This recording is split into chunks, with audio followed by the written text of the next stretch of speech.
Hello everyone. Today's I present in front of you with a new video chapter first class 10th political science power sharing. Power sharing में हम इस chapter में ये समझेंगे कि government के अलग अलग ऑर्गन्स में अलग अलग तरह से पावर किस तरह से शेयर होता है उसके बारे में ओवरव्यू। इसके पहले हम ओवरव्यू देखेंगे। With this chapter we resume the tour of democracy that we started last year. और इस चैप्टर में हम किसका टूर करेंगे? डेमोक्रेसी का। We noted last year that in a democracy all power does not rest with any one organ of the government। यानी government कोई एक ही ऑर्गन से नहीं चलती है। गवर्नमेंट के क्या होते हैं? डिफरेंट अलग अलग तरह के ऑर्गन्स होते हैं और उनमें गवर्नमेंट के पावर शेयर किए हुए होते हैं। जिस तरह से जो जो रूल्स अलग अलग फॉलो किए होते हैं उसी रूल्स को हमें फॉलो करना पड़ता है। An intelligent sharing of power among legislature, executive and judiciary is very important to the design of a democracy। Democracy के जो इम्पोर्टेंट ऑर्गन्स है लेजिस्लेटर, एग्जीक्यूटिव, जुडिशरी। लेजिस्लेटर जो वो लॉ को मेकिंग करता है, कोई भी लॉ बनाना होता है तो कौन बनाता है? Legislature.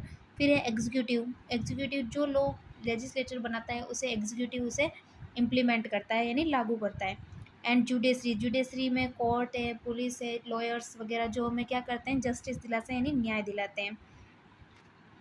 In this and the next two chapters, we carry this idea of power sharing forward. We start with two stories from Belgium and Sri Lanka.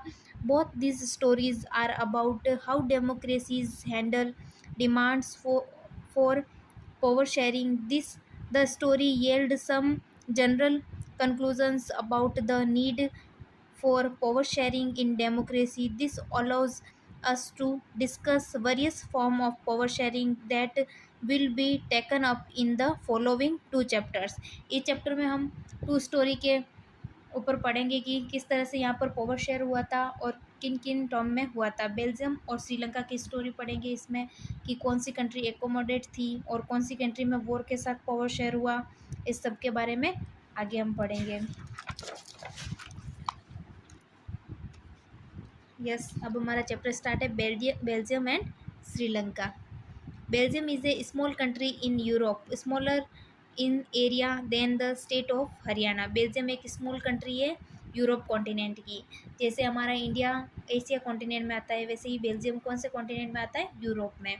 जो स्मॉलर इन एरिया, एरिया में जो small है यानी छोटा है। जो हमारा state Haryana है उससे भी वो क्या है? छोटी कंट्री है। इन has borders with France, the Netherlands, Germany and Luxembourg. It has a population of a little over 1 crore, about half the population of Haryana.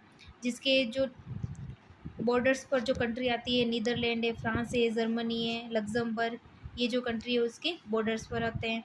और फिर जो वहाँ की पॉपुलेशन है वो हमारे जो हरियाणा है उससे आधी ही है। The ethnic composition of this small country is very complex. Of the country's total population, 59% lives in the Flemish region and speaks Dutch language। और वहाँ की जो पॉपुलेशन है वो 59% पॉपुलेशन फ्लेमिश रीजन में रहती है और वो डच डच स्पीकर से यानी वो डच लैंग्वेज बोलते हैं। Another 40% people live in the Wallonia region and speak French. और बाकी के जो 40% पीपल है वो वेलोनिया रीजन में रहते हैं और फ्रेंच स्पीकर से यानी फ्रेंच लैंग्वेज बोलते हैं। Remaining 1% of the Belgium speak German. और बाकी की जो 1% बची हुई पॉपुलेशन है वो जर्मन लैंग्वेज स्पीकर्स करती है। In the capital city Brussels, 80% capital city Brussels 80% people speak French while 20% are Dutch speaking. और वहीं ये देखें तो हम पूरी कंट्री में तो किन की मेजोरिटी थी यानी कौन से लोग ज़्यादा थे? तो डच स्पीकर्स ज़्यादा थे 59%।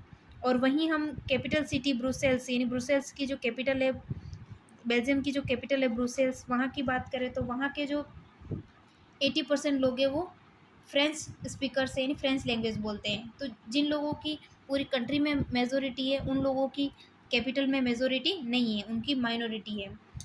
और वहीं 20% डच स्पीकर्स है, डच स्पीकर्स की क्या हो गई? माइनॉरिटी हो गई, जबकि पूरी कंट्री में मेजोरिटी थी। The minority French speaking community was relatively rich and poor. जिन लोगों की माइनॉरिटी थी फ्रेंच स्पीकर्स की, वो लोग वहाँ पर क्या थे, रिच थे और पावरफुल थे।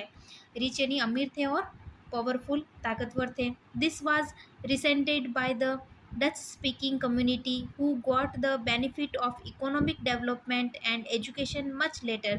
This led to tensions between the Dutch speaking and French speaking communities during the 1950s and 1960s. तो जो डच स्पीकर्स थे, जिन लोगों की मेजोरिटी थी, वो इस बात से टेंशन में थे क्योंकि वो मनी वगैरह इनमें इकोनॉमिक डेवलपमेंट में बहुत पीछे थे। जिन लोगों की माइनॉरिटी थी वो तो रिच थे और जिन लोगों की मेजोरिटी थी वो पुअर थे।